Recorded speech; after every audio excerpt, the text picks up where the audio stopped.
She announced at dinner, "I'm engaged to your best friend. We've been seeing each other for months." The whole table went silent, all eyes on me, waiting for the explosion. I didn't say a word. I just unlocked my phone under the table, pulled up a single photo, and airdropped it to him. My girlfriend's name was Amelia, and my best friend's name was Liam. For the last 4 years I thought my life was set. I had a good job, a beautiful woman I loved, and a friend I'd known since we were kids. The truth is, I had none of those things. What I had was a ticking time bomb, and for the last 6 weeks, I'd been carefully dismantling it so that when it finally went off, I'd be the only one walking away unharmed. The first crack in the foundation appeared about 2 months ago. Amelia started changing. My Amelia was a fun, down-to-earth woman who was happy with a pizza and a movie night. This new Amelia was obsessed with status. Suddenly, she needed to be seen at the right art galleries, the trendiest new restaurants, the exclusive charity events. Our weekends, once reserved for us, were now filled with a social calendar I had no part in creating. When I asked about it, she'd just wave a dismissive hand. "It's for my career, Ethan. It's networking. You wouldn't understand." Then came the gifts. A designer handbag she claimed she got on a deep discount. A pair of shoes that cost more than my monthly car payment, which she said was a gift from a client. Her stories were always plausible, just plausible enough to make me feel like a jerk for questioning them. Liam, my best friend, was her biggest cheerleader. He'd be over at our place for a game, and he'd just gush about her ambition. "She's going places, man," he'd say, clapping me on the back. "You're lucky you have a woman with that kind of drive." I see now he wasn't just cheering her on. He was scouting the competition. The real alarm bell went off 6 weeks ago. It wasn't one single thing, but a collection of small deliberate changes. She started guarding her phone like it contained state secrets, angling the screen away from me and taking calls in the other room. Then, her laptop conveniently started having major issues right before a big work project. She asked if she could use our shared home office computer for a few weeks. As a programmer, I knew my way around a computer. I told her I'd set her up with a fresh user profile so she wouldn't have to worry about any of my files. That was the opening I needed. Before I created her profile, I installed a discrete keylogger and remote viewing software. It felt like a massive violation of trust, but my gut was screaming at me that the trust was already gone. I was just looking for confirmation. I didn't have to wait long. The first night she used the computer, I saw it all from my own laptop in the other room. I saw her log into a secret email account. I saw the messages between her and Liam. They weren't just flirting. They were planning a life together. They were mocking me, my job, my lack of ambition. They talked about the perfect moment to tell me, how they would do it in a way that would leave me too stunned to react. Then I saw the other messages, the ones to a man named Julian Croft. A quick search revealed who he was, a real estate mogul in his late 50s, married and incredibly wealthy. The messages to him were different, a calculated mix of flattery and promises. She was playing a much bigger, more dangerous game than I ever imagined. Liam wasn't the endgame. He was just the publicly acceptable upgrade from me until she could secure the real prize. The betrayal was a physical blow. My best friend, the woman I lived with. But the anger was quickly replaced by a cold, calculating focus. They thought they were being clever. They thought I was a fool who wouldn't notice their little plot. I decided right then and there that I wouldn't just confront them. I would let them build their little fantasy world, and then I would be the one to burn it to the ground. This wasn't going to be a messy breakup. It was going to be a controlled demolition. I continued to monitor her activity, gathering my ammunition. I saw the hotel bookings for business trips her company had never sanctioned, all paid for by Julian. I saw her online shopping receipts for the gifts from clients. The final piece of the puzzle fell into place a week ago. She told me she had to go on another work trip, this one to a tech conference in a nearby city. My software told me a different story. It showed a reservation at a 5-star boutique hotel under Julian's name. It also showed a flight confirmation for her, not to the conference city, but to a private airstrip near Julian's coastal estate. This was my chance. I knew from his social media that Julian was a sailing enthusiast. I also knew he had a favorite restaurant in the harbor town near his estate. I took 2 days off work, telling Amelia I was visiting my sick uncle. I drove the 4 hours to that town. I sat at a cafe across the street from that restaurant for 7 hours, just waiting. And then I saw them, Julian and Amelia, walking out of the restaurant laughing. He had his arm around her, and she was looking up at him with the same fake adoration she used to give me. He was wearing a very distinctive, custom-made watch, a detail I had noted from his online profiles. I took out my phone, zoomed in, and took one perfect, clear photo. Amelia, Julian, and his very recognizable, very expensive watch, all in one frame. I had my weapon. I knew the end was coming soon. Amelia and Liam were getting bolder, more careless. The final act was set in motion when Liam called me on Monday. He wanted to have a celebratory dinner on Friday. He said he had some big news to share. He suggested a fancy restaurant, one of their new favorites. He told me to invite Amelia, of course. It was all so painfully transparent. This was it. This was the night they were going to make their grand announcement. I understood their motivation perfectly. They didn't just want to break up with me. They wanted to humiliate me. They saw me as a passive, simple guy who would be too embarrassed to cause a scene. By announcing their engagement in front of our friends, they could control the narrative, painting me as the guy who got left behind, the guy who just couldn't keep up. It was a power play, and I was happy to let them think they were the ones in control. I spent the next 4 days preparing. I opened a new bank account and transferred all of my savings out of our joint account, leaving only a few $100s. I contacted a lawyer and had him draft a formal eviction notice, since Amelia's name was not on the deed to my house. I packed all of her belongings, every last shoe and handbag, into boxes and had a moving company put them into a storage unit. I paid for the first month. By Friday morning, every trace of her was gone from my home. The only thing left was the single photo on my phone. That night, at the restaurant, the atmosphere was thick with attention only I understood. Amelia and Liam were practically glowing, exchanging little secret smiles and touches under the table. They thought they were the masters of this universe, holding all the cards. They ordered the most expensive bottle of champagne. Finally, after the main course, it was Amelia who stood up. She tapped her glass with a spoon, a smug, radiant smile on her face. "Hi, everyone," she began, her voice full of fake emotion. "I just wanted to say thank you all for being here. This last year has been one of incredible growth for me, and I've had to make some difficult decisions to follow my heart and find my true happiness." She glanced at me, a flicker of pity in her eyes. It was all part of the performance. "Sometimes," she continued, "you realize that the life you have isn't the life you're destined for. And I am so happy to say that I've found the person I'm destined to be with." She turned to Liam, her eyes shining.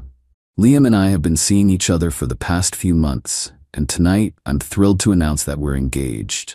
The other friends at the table, who were clearly in on the surprise, erupted in applause. They all turned to me, their faces a mixture of pity and morbid curiosity, waiting for me to break down. I didn't. I just smiled.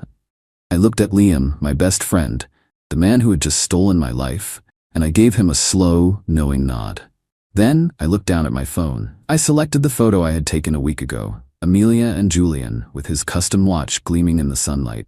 I selected Liam's name from my contacts and hit send on the airdrop. A moment later, Liam's phone chimed. He glanced at it, a flicker of annoyance on his face.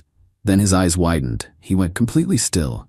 The color drained from his face, leaving him a ghastly shade of white. He looked from the phone to Amelia and then to me. In my eyes, he saw not anger, but a cold, hard finality. He finally understood. He wasn't the winner. He was just another pawn in her game. He stood up, his chair scraping loudly against the floor. The restaurant went quiet. "When was this picture taken?" he asked Amelia, his voice dangerously low. She stammered, trying to see his phone. "What picture? Baby, what's wrong?" "This picture," he roared, shoving the phone in her face. "With Julian Croft. This was taken last Saturday. You told me you were visiting your sick aunt in the countryside. You used my credit card to book the hotel." The color drained from Amelia's face. She was trapped. There was no lie big enough to get her out of this. The other friends at the table were just staring, their jaws hanging open. "We're done," Liam said, his voice shaking with fury. He took the brand new engagement ring from his pocket and threw it on the floor. You are the most conniving, deceitful person I have ever met. You were playing us both. He looked at me, a flicker of shame in his eyes. He knew, he said to the table. He knew this whole time. He threw a few $100 bills on the table to cover his share of the meal. Then he turned and walked out of the restaurant without looking back. Amelia just sat there, completely and utterly exposed. Her perfect announcement, her grand victory, had turned into a public execution. I calmly took out my wallet, paid for my share of the bill, and stood up. Well, I said to the stunned silence of the table, this has been an eventful evening. Then I walked out, leaving her alone at the center of the wreckage. I got home to my quiet, clean apartment. I blocked her number, Liam's number, and the numbers of all the friends who had been in on it. The silence was wonderful. An hour later, the pounding on my door started. It was her. I could see her on my doorbell camera, her face a mess of tears and rage. Ethan, open this door, we need to talk.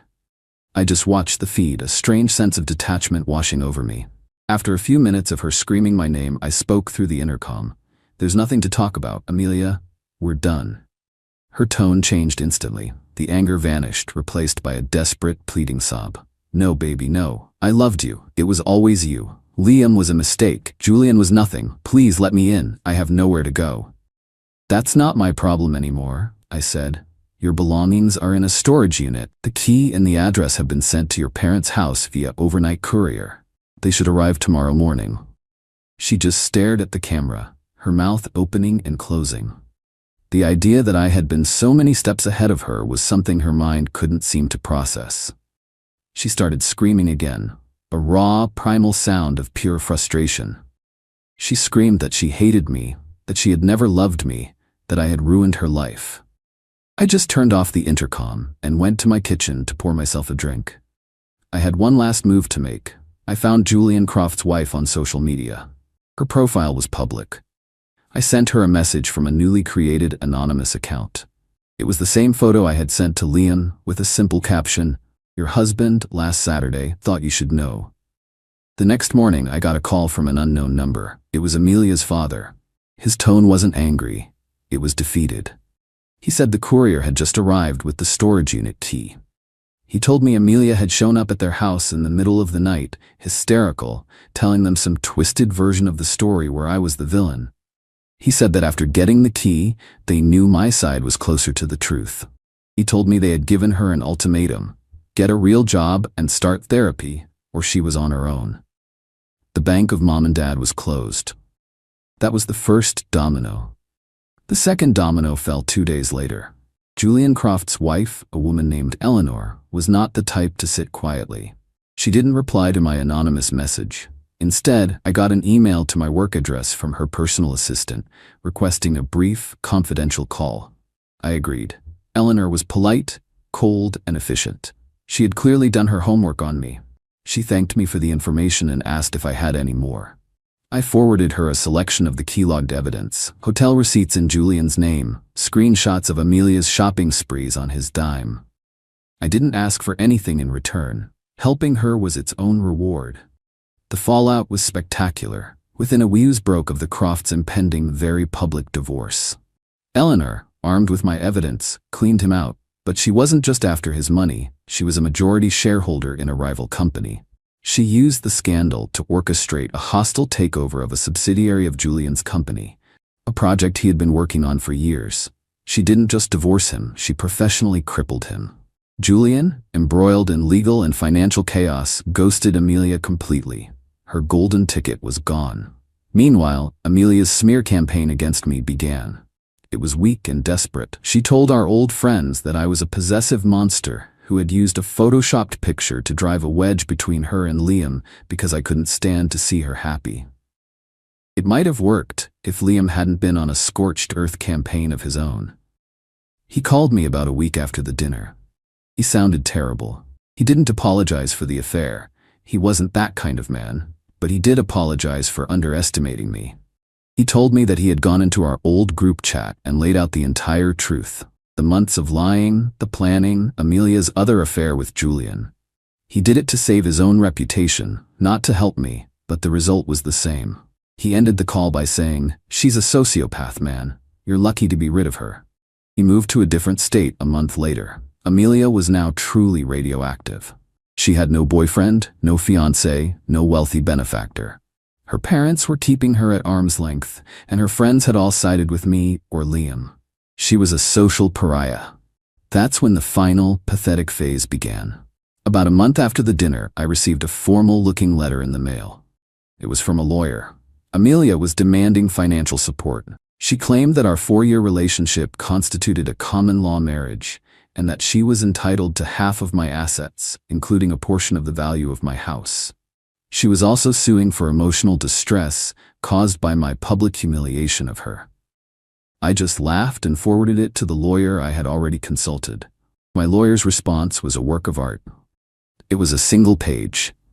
It stated that our state did not recognize common-law marriage. It included a copy of the deed to my house, showing it was solely in my name and purchased before I ever met her. It included the formal eviction notice. And then the final paragraph, which was my favorite part. It stated that if she were to proceed with her frivolous lawsuit, my legal team would be forced to subpoena witnesses regarding her infidelity, including one Mr. Liam last name and one Mr. Julian Croft. It noted that Mr. Croft's very public and contentious divorce proceedings might make him a less than willing participant, but that his testimony regarding their financial arrangements would be highly relevant. We never heard from her lawyer again. It's been 6 months now. The silence is complete.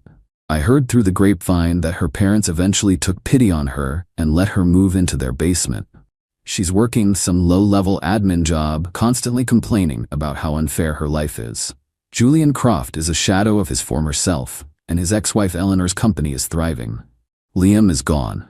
The friends who sided with them are gone. My life is quiet.